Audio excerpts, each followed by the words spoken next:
Deuteronomy 8, do not forget me.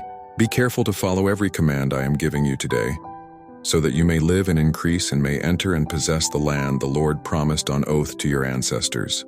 Remember how the Lord your God led you all the way in the wilderness these 40 years, to humble and test you in order to know what was in your heart, whether or not you would keep his commands. He humbled you, causing you to hunger and then feeding you with manna, which neither you nor your ancestors had known, to teach you that man does not live on bread alone, but on every word that comes from the mouth of the Lord. Your clothes did not wear out and your feet did not swell during these 40 years. Know then in your heart that as a man disciplines his son, so the Lord your God disciplines you. Observe the commands of the Lord your God, walking in obedience to him and revering him.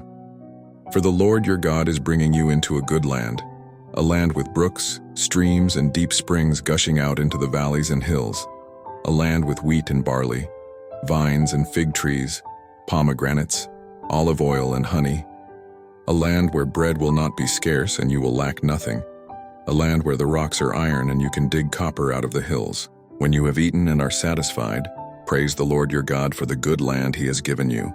Be careful that you do not forget the Lord your God, failing to observe his commands, his laws, and his decrees that I am giving you this day.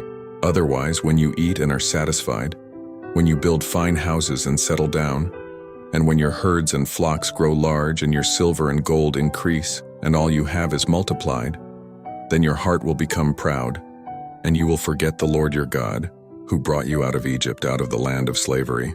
He led you through the vast and dreadful wilderness, that thirsty and waterless land, with its venomous snakes and scorpions.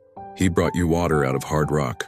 He gave you manna to eat in the wilderness, something your ancestors had never known, to humble and test you so that in the end it might go well with you. You may say to yourself, my power and the strength of my hands have produced this wealth for me. But remember the Lord your God, for it is he who gives you the ability to produce wealth and so confirms his covenant, which he swore to your ancestors, as it is today.